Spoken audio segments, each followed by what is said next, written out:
Selamat siang pemirsa, penjabat Sekretaris Provinsi Kalimantan Utara Bustan memimpin rapat koordinasi penanganan bencana hingga larut malam Senin 16 Juni lalu di ruang rapat Sekda Kantor Gubernur Kaltara.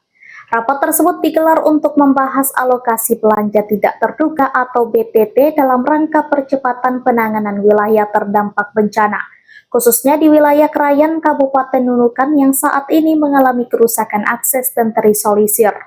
Mewakili Dinas Komunikasi Informatika, terima kasih. Mewakili Kepala Biro Hukum, itu ada. Dalam rapat tersebut, Bustan meminta tim segera melakukan kunjungan lapangan untuk meninjau kondisi jalan, jembatan, dan titik longsor. Hal itu diinstruksikan sebab akses transportasi jalan menuju wilayah itu hanya bisa menggunakan transportasi udara, sehingga diharap hasil kaji cepat dari Kabupaten Nunukan menjadi rujukan awal bagi tim yang akan melakukan peninjauan. Jadwal rapat kita terdelay, saya khawatirkan besok kalau kita rapat. PJ Sekprov Kaltara ini juga menekankan pentingnya sinergi antara laporan cepat dari Kabupaten Nunukan dan tim Provinsi Kaltara. Hasil kaji cepat tersebut menjadi dasar untuk proses peningkatan status darurat dan kaji cepat tingkat provinsi. Secara tegas, Bustan mengaku sudah menginstruksikan kepada Dinas PUPR berapa angka anggaran yang sesuai untuk penanganan darurat ini. Awalnya diusulkan 11 miliar, namun kemudian diralat agar ditelaah kembali. Apakah 3 miliar bisa digunakan secara efektif khusus untuk wilayah terdampak? Beberapa wilayah ada sinyalnya hitam. Terima kasih kawan-kawan media ya. Saya hasil keputusan rapat. Tadinya saya minta tim untuk melakukan kunjungan lapangan. Lokasi ada kurang lebih sekian titik ya. Ada jembatan, ada jalan, ada longsor ya. Itu banyak. Karena kondisi untuk sampai di Krayan membutuhkan hanya satu transportasi udara, informasinya tiketnya penuh, sehingga berdasarkan kaji cepat dari Kabupaten Nunukan itu menjadi dasar kita. Saya minta besok juga BPBD, kemudian Biro Hukum, BPR untuk memproses peningkatan status kaji cepat dari sumber data dari Kabupaten Nunukan.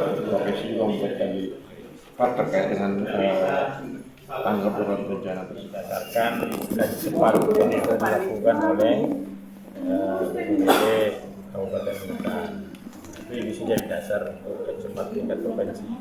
Jadi status kaji cepatnya kita tingkatkan statusnya berdasarkan laporan yang ada. Yang opsi kedua memang tim kita tentukan untuk melakukan kaji cepat untuk melihat langsung titik-titik yang kerusakan yang memungkinkan untuk dilakukan tindakan darurat.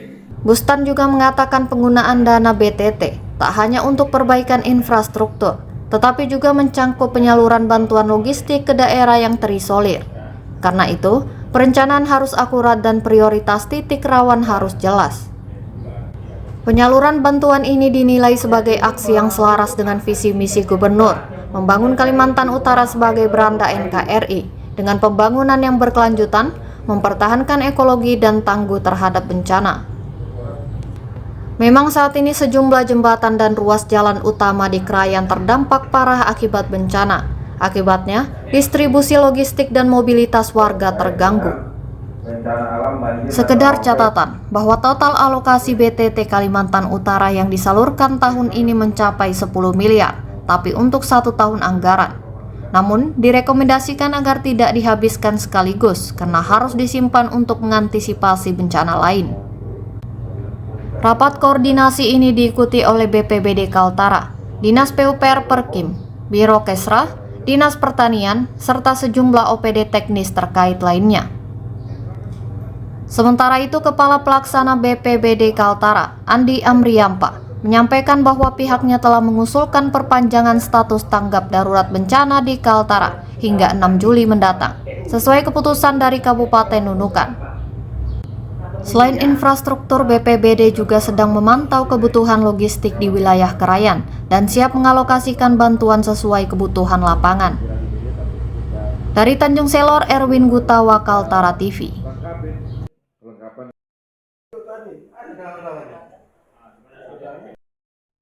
Jadi ada yang mau kirim? Panggil ya. Pelanya kan Pak Raja. Pulang. Ya. Yang